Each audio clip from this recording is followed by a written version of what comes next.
Good evening, everyone. This is Mitch with SC Weather. Hope y'all been having a good week so far. Hey, the weather's been really boring here in the southeast. Not a whole lot going on. It has literally been the same weather conditions every day this week. There's just not a lot going on. We're kind of stuck in the southeast ridge. So we're going to talk a little bit about what's going on in the Midwest here in the coming days. It's a dynamic storm, very, very crazy storm. Some people call them blue northerns. They're very common in October and November.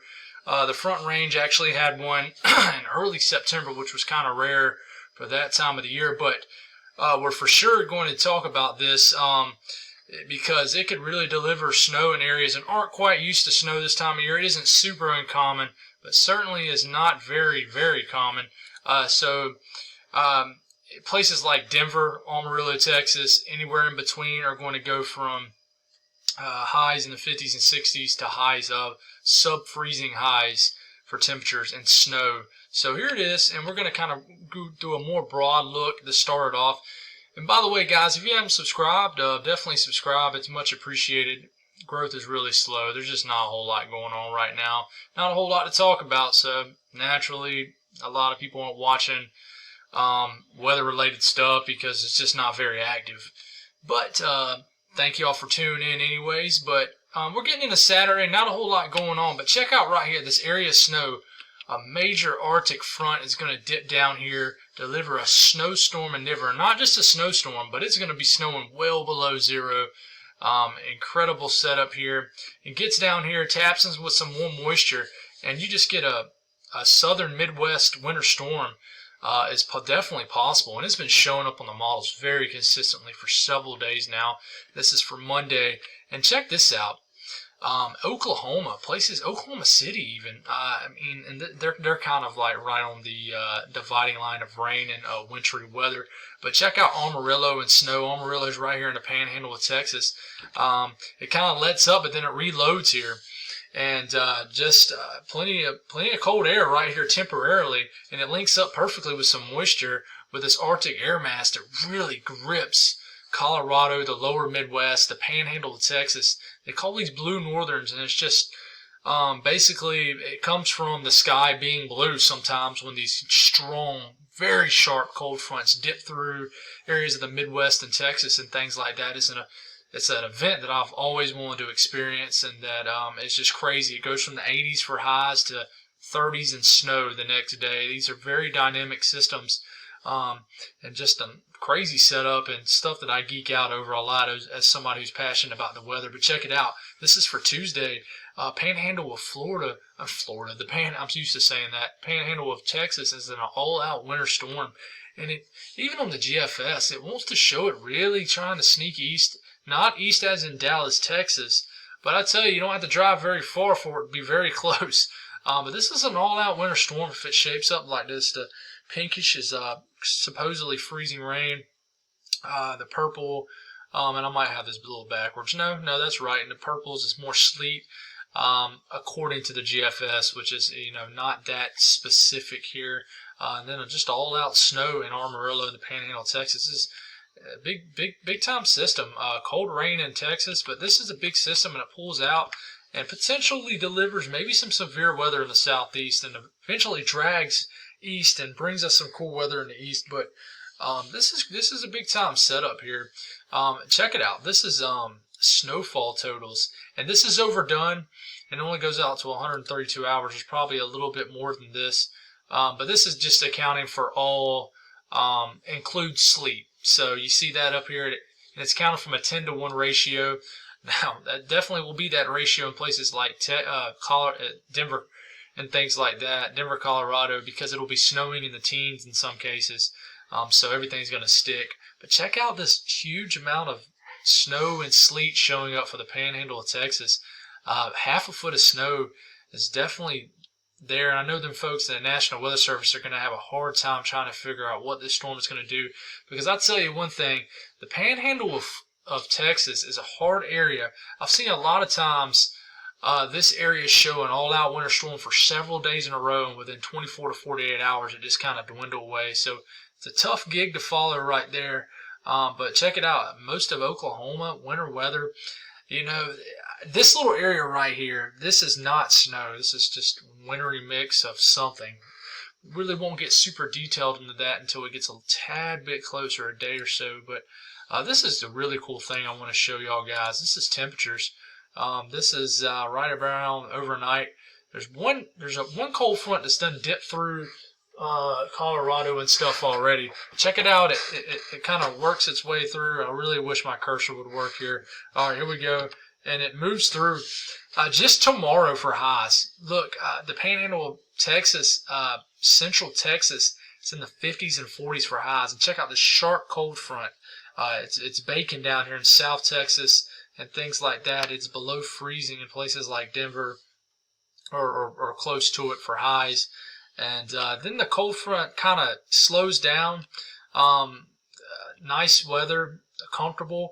Warmed right back up in Colorado, pushing highs in over 60 degrees Colorado ahead of another. And this is the big dog cold front. Another cold front that digs here. This is a blue northern right here. Look at this. That's obviously where the front's digging right here. 40s for highs, and this will be moving. This will be a moving front. Highs he reached the 90s just south of the front, but when that front moves through, I mean, you're going to feel a huge difference. Highs Sunday in Denver only in the 20s to teens. The front range, it's just going to be an incredible setup, and you see these a couple times a year, and they're always fun to watch, even from the outside looking in. And here goes the front. Check it out, moving through Texas. These are high temperatures. This is incredible. The Panhandle of Texas will be in the 20s for highs, possibly. But just South Texas will be close to 90 degrees for highs. Crazy, crazy setup, guys. That's for sure. You don't see them this sharp that often, but check it out. The cool temperatures make it all the way, and this is widespread Tuesday highs in the 20s and things like that. It's just incredible. And then it kind of obviously the front, the cool air behind it kind of goes away. But this is the Euro. For right around Colorado, and check it out. It shows that wave Sunday of snow moves through, and this snow is falling at very cold temperatures, and then it moves out. But definitely a snowy scenario here. Let's see if we can get a close-up. One thing I do want to talk about is in places like Denver could easily see a half a foot of snow out of this for sure. But one thing I want to talk about is the differences between, especially in the Texas area, between snowfall totals for Texas, for the GFS and for the Euro. The GFS is much more bullish, normally is in snow situations, but it shows places like Amarillo over a half a foot of snow. It wants to show this band of heavier winter precipitation, trying to get close to Dallas, but I don't think this is going to happen. But wants to show a lot of heavy stuff over Oklahoma. But you flip over to the Euro for the same time frame out, and check it out. Only wants to show the northern part of the Panhandle of Texas getting maybe 1 to 2, 3 inches. Nothing really, but a trace to maybe an inch for Amarillo. So huge differences right now in the models as far as snowfall. Major differences. So I think no doubt the cold will be there, but it's winter precipitation is going to be something that's going to be hard to forecast in this situation. But check it out. This is Denver. It's the GFS from 12Z. It hasn't uploaded for 18Z. But you can see where the first cold front moves through in Denver, only high around 41, low of 16 as it reinforces. But then it spikes Saturday all the way between the old cold front and the big dog cold front, all the way up to 64 degrees for a high, but 27 for a low. And then the main blue northern cold front moves through, high of 19, low of 15, and probably snowing. The next day, high of 18, single digits for lows. This is before we even get into November.